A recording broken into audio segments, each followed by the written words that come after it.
Welcome to my channel حقیقی خزانہ۔ سہیل اسی خیال میں رہتا تھا کہ کسی دن کوئی بزرگ یا کوئی پری کسی خزانے کا پتہ اسے بتا دے گی اور وہ دنیا کا امیر ترین آدمی بن جائے گا۔ مریم شاہ۔ سہیل اور سعدیہ بہن بھائی تھے۔ سہیل 9ویں جماعت میں تھا اور سعدیہ 11ویں میں پڑھتی تھی۔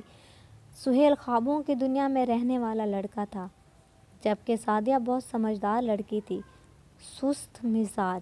سہیل اسی خیال میں رہتا تھا کہ کسی دن کوئی بزرگ یا کوئی پری کسی خزانے کا پتہ اسے بتا دے گی اور وہ دنیا کا امیر ترین آدمی بن جائے گا۔ ایک دن وہ بستے میں سے کتابیں نکال رہا تھا کہ ایک سنہرے رنگ کا پلاسٹک کا ایک چھوٹا سا گلدان نظر آیا، جس میں پھول کی جگہ ایک کاغذ اٹکا ہوا تھا۔ وہ حیران تھا کہ یہ گلدان اس نے پہلے کہیں نہیں دیکھا۔ اس نے کاغذ کھول کر دیکھا، لکھا تھا، یہ بات ہمارے علم میں آئی ہے کہ آپ ایک خزانہ پانا چاہتے ہیں تاکہ آپ کی ساری مالی مشکلات حل ہو سکیں۔ خزانہ ہر ایک کو نہیں ملتا، وہ صرف خاص لوگوں کو ملتا ہے۔ اگر آپ ان خاص لوگوں میں شامل ہونا چاہتے ہیں تو اسی کاغذ پر ہاں لکھ کر اپنے گھر کے اسٹور روم میں رکھ دیں۔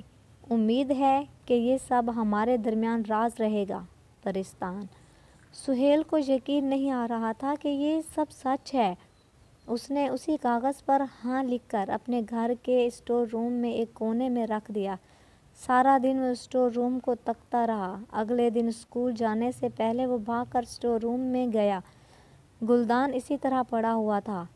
کیا پرستان سے کوئی نہیں آیا؟ اس نے مایوسی سے سوچا اور آگے بڑھ کر سنہرا گلدان اٹھا لیا۔ اس میں کاغذ اسی طرح طے کیا ہوا رکھا تھا۔ اس نے کاغذ نکالا اور کھول کر دیکھا۔ اگلے ہی لمحے وہ خوشی سے اچھل پڑا تھا۔ یہ کل والا کاغذ نہیں تھا، یہ دوسرا کاغذ تھا جس پر دوسرا پیغام لکھا ہوا تھا۔ ہاں لکھنے کا مطلب ہے کہ آپ خاص لوگوں میں شامل ہونا چاہتے ہیں، مگر عام سے مختلف ہونے کے لیے کچھ شرائط پوری کرنا ضروری ہے۔ کیا آپ تیار ہیں ان شرائط کو ماننے کے لیے، ہاں یا نہیں؟ اسی کاغذ پر لکھ کر گلدان اسی جگہ رکھیے۔ پرستان۔ سہیل نے جلدی سے جیب سے قلم نکال کر ہاں لکھا، کاغذ کو طے کیا اور گلدان اسی جگہ رکھ دیا۔ سارا دن وہ انہی خیالوں میں ڈوبا رہا۔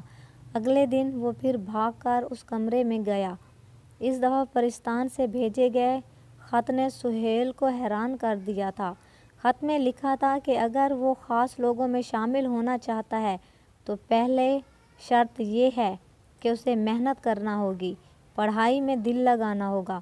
اگر اس نے ایک خاص حد سے زیادہ نمبر نہ لیے اور سارے نصاب کو دل و دماغ میں نہ بٹھایا تو پرستان اس سے رابطہ کرنا بند کر دے گا اور یوں اسے خزانہ نہیں ملے گا۔ سہیل 605 میں پڑھ گیا تھا۔ اس سے پہلے ہی پڑھنا اچھا نہیں لگتا تھا اور اب پرستان نے پڑھائی میں محنت کرنے کی شرط رکھ دی ہے۔ اگر بات صرف زیادہ نمبر لینے کی ہوتی تو وہ رٹا لگا کر ڈھیر سارے نمبر لا سکتا تھا، مگر پرستان نے صاف طور پر لکھا تھا کہ صرف نمبر نہیں حاصل کرنے بلکہ دل و دماغ سے سمجھنا بھی ہے، یعنی علم کو صحیح معنوں میں حاصل کرنے کی بات تھی۔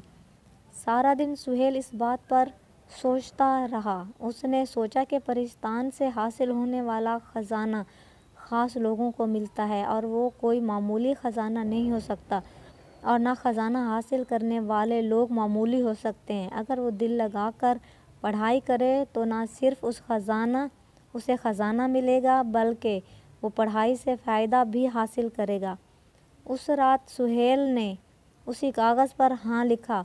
اب سہیل نے پڑھائی میں محنت کرنی تو شروع کی، مگر وہ تو محنت کرنے کا عادی ہی نہیں تھا۔ اس کا سارا دن پڑھائی میں گزر جاتا۔ کبھی کبھار تو وہ اپنے مامور سے تنگ آ جاتا، کیونکہ اس نے کبھی اتنے ذوق و شوق سے نہیں پڑھا تھا۔ خیر دن گزرتے گئے۔ اس دوران وہ ہر صبح اس کمرے میں رکھے سنہرے گلدان کے اندر جھانکنا نہ بھولتا۔ کبھی کبھار اس کے لیے سنہرے گلدان کے اندر پرستان سے لکھا خط ملتا جس میں اسے محنت کرنے پر شاباشی وغیرہ دی جاتی اور اس کا حوصلہ بڑھانے کے لیے کچھ سطور لکھی ہوتی۔ اگر کبھی وہ پڑھنے میں ذرا سی کوتاہی برتتا تو اسے خط میں تنبیہ کی جاتی کہ اگر وہ خزانہ حاصل کرنا چاہتا ہے تو اسے پڑھائی میں لاپرواہی چھوڑنی پڑے گی۔ فرینڈز، یہ تھی میری آج کی ویڈیو۔ امید ہے آپ کو پسند آئے گی۔